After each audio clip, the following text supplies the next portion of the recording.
Parlem de la nostra llengua amb Joanjo Garcia i Mònica Richard, dos veus de la narrativa valenciana actual. Pertanyents a dues generacions diferents, es parlaran de la seva problemàtica particular, el món editorial i la professionalització de la literatura, entre altres coses. Bon dia a tots i a totes. Estem amb Joanjo Garcia, escriptor, i Mònica Richard, també escriptora. Els dos conreen la narrativa i volem que ens expliqueu, que ens parleu de la nostra llengua. Jo volia preguntar-vos com és que decidiu en determinat moment començar a escriure o fer la vostra tasca creativa en valencià. En quin moment i com preniu aquesta decisió i, clar, per què? En el meu cas és estrany, perquè jo vaig començar a escriure en castellà, a fer provatures en castellà quan anava a l'institut i a la facultat. A la facultat menys. Ahir se dona un canvi de llengua perquè la meva llengua materna és el castellà, tot i que el valencià estava present a casa d'una forma residual, no? I en aquest procés de veure la realitat, aquesta discriminació social i tal, vaig decidir canviar de llengua a partir de l'institut. Tenim ahí un grupet de persones en les que parlàvem en valencià a classe. Que és per una qüestió conscientment de... Sí, va ser una presa de consciència. Una presa de consciència. Sí, va sorprendre la família una miqueta. No, però bueno, parlaven abans també que hi ha molta gent de la nostra generació que això pas l'ha fet, no? Que els dos coneixíem prou gent al nostre voltant que ha fet el canvi. Que fa el canvi. A la ciutat de València se donava molt aquest procés. No sé si ara t'han acusat, però jo estava rodejat de gent que arribaves a la facultat i passava el mateix. No? Bueno, Mònica és més jove, igual ens pot... Tu què penses d'aquest canvi? Més que més jove, jo és que soc d'Antella. Aleshores... També. El meu poble és pràcticament monolingüe, parlem tots en valencià. Sí que és cert que a ma casa hi havia bilingüisme perquè ma mare és castellanoparlant. I jo vaig començar també a escriure en castellà, però no tant per ma mare, sinó per influència dels mitjans de comunicació. Vull dir, les sèries que mirava, els dibuixos animats, els llibres que llegia, la majoria estaven en castellà. Aleshores, suposo que com que els meus referents a nivell de ficció eren en castellà, jo vaig començar a escriure els meus primers fanfictions de Harry Potter en castellà. I després, i ja per una qüestió de militància em vaig passar. Bé, va ser un poc entre casualitat i militància, perquè jo vaig voler publicar estos fanfictions en un web que només estava en català i vaig començar a traduir els primers capítols del fanfiction. Però va coincidir el moment de traduir amb el moment de començar a prendre consciència, no? De començar a sentir obrint pas i la gossa sorda i preguntar-me, per què escric en una llengua diferent de la llengua en la qual pense? Ahir vaig començar a pensar, doncs no traduiré, escriuré directament en valencià. Clar, perquè en el teu cas tu ja parties d'un entorn valenciano parlant, no? Que no és com... Sí. A l'escola, a l'institut es parlava sobretot en valencià. Clar, sí, però és curiós. És curiós el canvi, però bueno, els dos, diguem-ne, que partiu d'aquesta presa de consciència. Sí, de militància cultural i apostar per la construcció d'una alternativa i per la construcció d'un país diferent. Una cosa és que volia jo preguntar-vos és que tu, per exemple, Joanjo, sí que d'alguna manera vius de la literatura o sí que tens certa professionalització, més o menys... Quasi més o menys. Una ona, no? A mi sempre me diuen si puc viure de l'escriptura. Clar, perquè... I jo sempre responc la mateixa cosa, que és que puc sobreviure de l'escriptura, no? Però clar, l'horitzó de la supervivència... a banda que comentàvem fora de càmera que a mesura que vas guanyant premis ja no te pots tornar a presentar i clar, s'acaba com la teua, no sé, vull dir, com la font de recursos, no? Perquè en els últims anys he tingut la sort o l'habilitat de guanyar una sèrie de premis que m'han donat el marge per a escriure la següent novel·la. Clar, que és el que te permet estar dedicant-te a això, no? Mentre fas alguna feineta tal, però clar, quan s'acaba això, què faràs, no? I a banda, en alguns casos, com per exemple el Premi València d'Alfons el Magnànim s'ha reduït la dotació, ara, per exemple, que ha guanyat el Premi Bancaixa també s'havia reduït la dotació. Clar, aleshores això ens aboca a a treballar. I treballar és el contrari de viure, no? Bàsicament. Però clar, perquè no t'hi pots dedicar, no a la creació, no? a treballar una altra cosa. Vull dir que al final, si arrossegues una feina, això Mònica ho sap, quan arribes a casa tens moltes ganes i tens molta voluntat de posar-te a escriure, però és difícil, veritat. Jo soc profe i mai m'he plantejat dedicar-me exclusivament a l'escriptura per això, perquè soc algú que necessita certesa, seguretat per a viure bé, per a estar feliç. I a mi em fa molt feliç la meva feina, no només per la nòmina final de mes, que em fa molt feliç també, això sempre... sinó perquè no sé, m'agrada molt preparar-me les classes, m'agraden els meus alumnes... Clar, però és una cosa vocacional també, no? Vull dir, l'ensenyament sí que... Però si pogueres dedicar-te professionalment només a l'escriptura, si tingueres aquesta possibilitat... Potser durant algun temps ho faria. El que sí que m'agradaria molt seria poder reduir-me la jornada que faig com a profe i compaginar l'escriptura i la docència al mateix nivell professional. Però ara mateix no crec que això sigui una opció. Clar, i no crec que molts escriptors en València estiguen fent-ho. A part de Joan n'hi ha poquíssims. I penseu que aquesta falta de professionalització dels escriptors i les escriptores en valencià condiciona d'alguna manera o determina com és la narrativa valenciana actual? Sí, jo crec que en part sí, perquè vulguis que no, hi ha molts temes que són compromesos, és a dir, gran part de la nostra literatura és sí o sí amb un biaix polític. Ja podríem entrar a discutir si això està bé o està malament, però no hi ha... Però és així. Sí, exacte. I hi ha gèneres que directament no tenim. Per exemple, jo sempre m'he queixat molt que el gènere que es diu en anglès chicklet, la literatura feta per dones, per a dones, que originalment era un poc així sexista, però ara cada volta és més empoderada i és de consum de masses fora d'ací en anglès. Per exemple, fins i tot en castellà, en valencià no existeix. No sé si és perquè no hi ha públic o perquè no hi ha persones que ho puguen fer. Perquè no hi ha persones que... Sí, ahí bàsicament es falten lectors, no?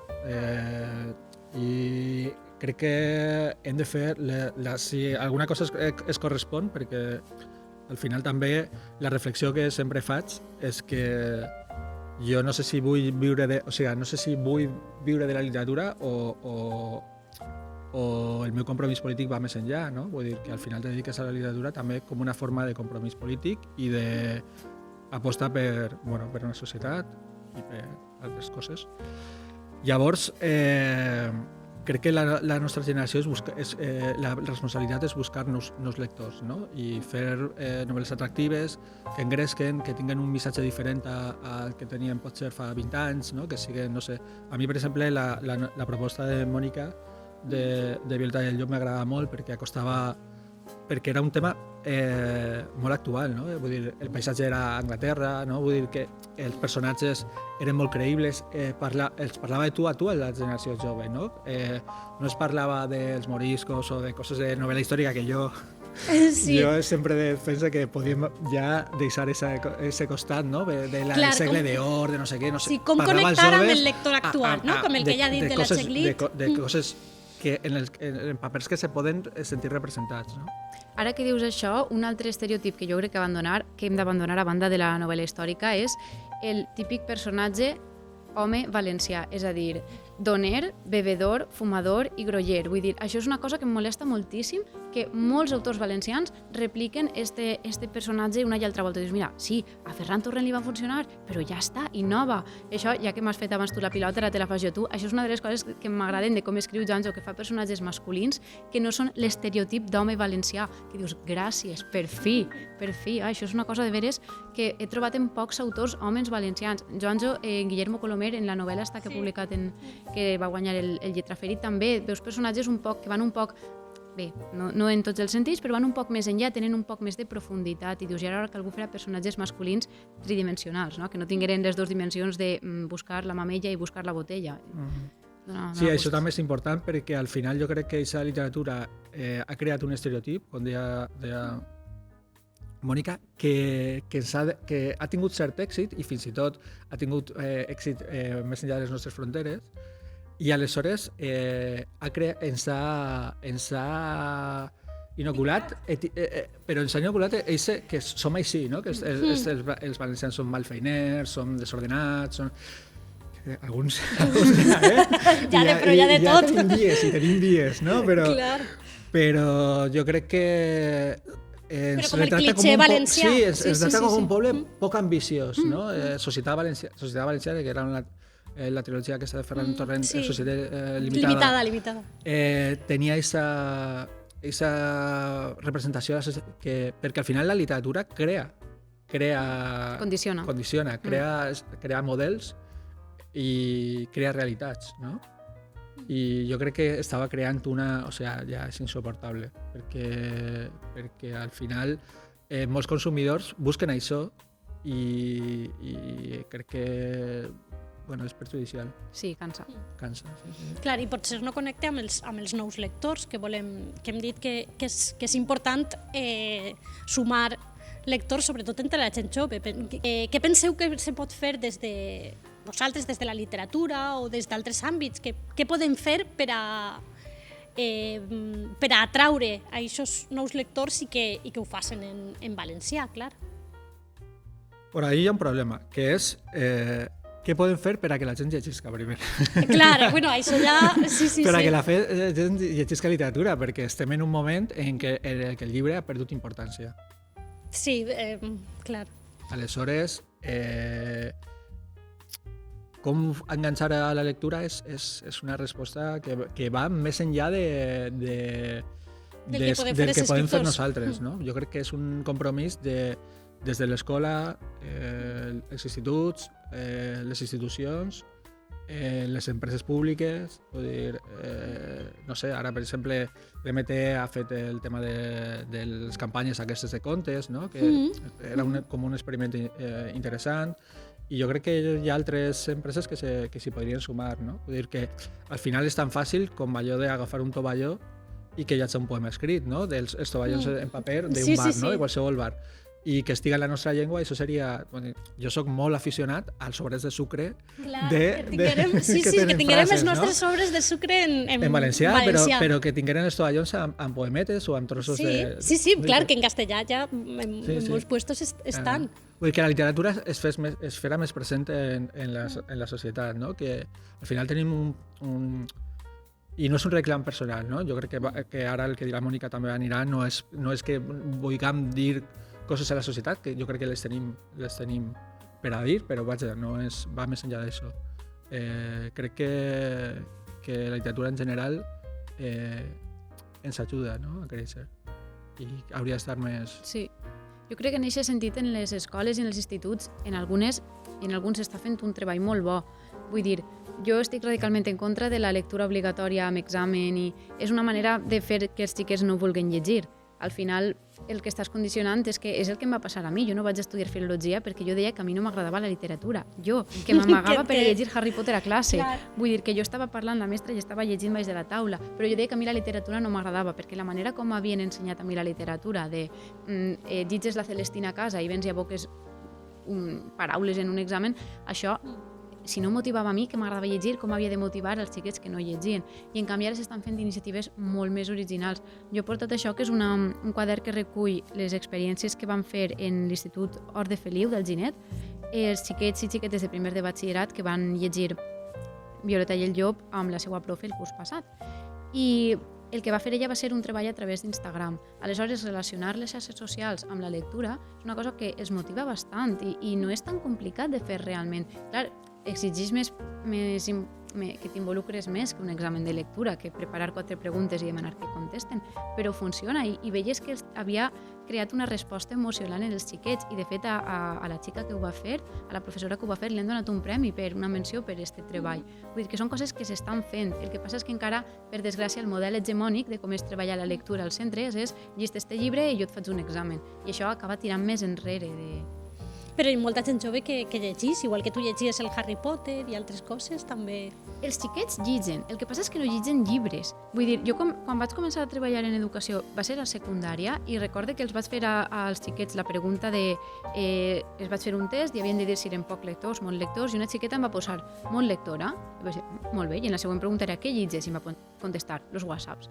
Dic, ostres, és que clar, vull dir, sí que Clar, llitgen, sí que llitgen, sí que molt, llitgen. però no llitgen literatura, aleshores Clar. caldria veure com podem relacionar una cosa amb l'altra, i no és tan complicat. Llibres com els de Escull la teua aventura, Sí, bueno, clar, però això es tenen ja... Clar, no són res nou. clar, però això es podria transformar en una aplicació. Vull dir, una aplicació de mòbil que hagués de triar la teua aventura en lloc de ser pàgines que foren capítols molt més curts, això enganxaria. Jo crec que això podria funcionar tant amb xiquets com amb adults. És qüestió de buscar noves formes. Bé, doncs arribem fins ací amb la conclusió de que sí, que necessitem nous lectors, però que està al nostre abast i ja s'està treballant en aconseguir-ho. Moltes gràcies, Joanjo, moltes gràcies, Mònica, i Fins a la propera. fins a la propera. Ens veiem pronte.